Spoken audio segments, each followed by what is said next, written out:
Hello, welcome to the continuation of tutorial on mechanic dynamics. This is episode 47 on connected bodies. This is an episode as a follow-up to episode 46 where we talk about connected bodies, how to resolve those forces along the surfaces that are smooth and rough. So here we're having two bodies of masses, 4 kg and 2 kg are connected by light string which passes over a fixed, light, smooth, frictionless pulley. We have to find the common acceleration and the tension that is in the string when the system is moving freely.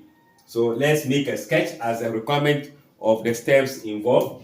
So let's say we have our pulley in this form, then this is going to be one body, this is going to be another body. So if I have the first body, it is M1 moving downward,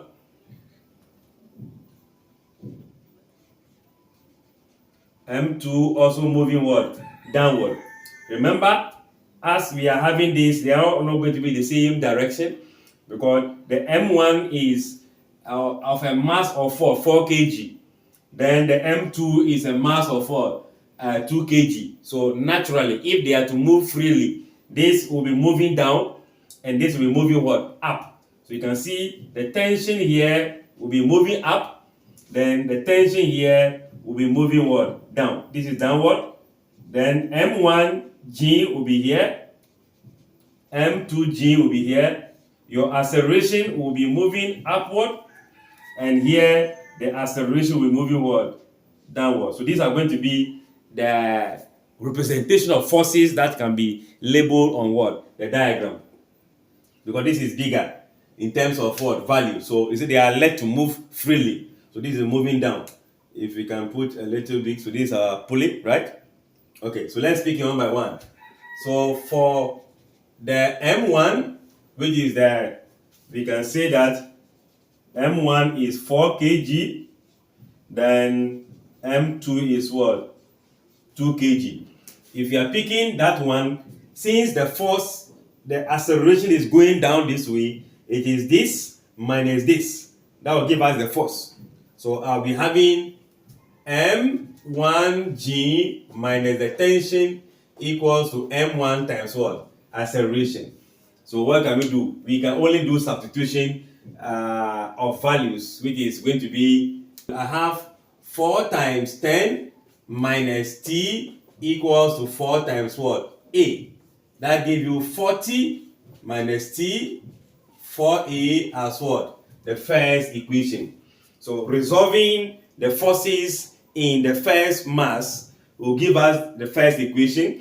Then for the second,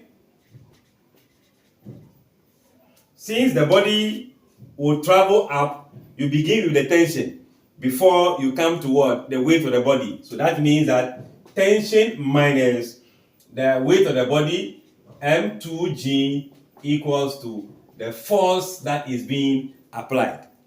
What do? We substitute the mass and the gravity. So T minus 2 times 10 equals to 2A.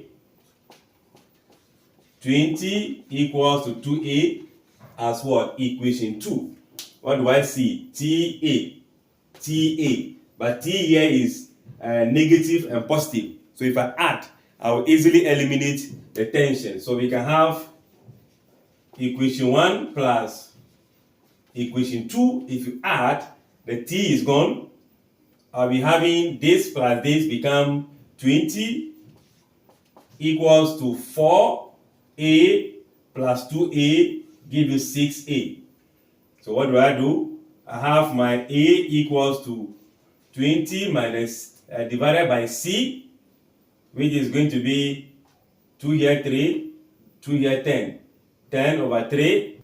Okay, or we can still say we have our A equals to 10 on 3 meter per second square. So let's put A into equation 1. Where is equation 1? I have this to be 40 minus t equals to 4 times 10 out of what? 3. And that will be giving you 40 here over 3, multiplying through. So what do we do? Or we just bring it here. So I'll be having 40. This is going there as what? T. So minus 40 over 3 equals to what? T. What do I do? If I multiply this by 3, 120 divided by 3, 120 minus this will become 80 divided by 3. So your T will become 80 divided by 3 tension. So we have what? Newton. I'm trying to conserve space. So the fact that I'm compressing the solutions should not be the same way you compress the solution. Just know that we are resolving the forces according to each body. Then we have the two equations and solve them simultaneously to find the common tension and the common acceleration, just like we discussed in what, episode 46. I guess the concept is clear. Like, share, comment, subscribe, and come back for more.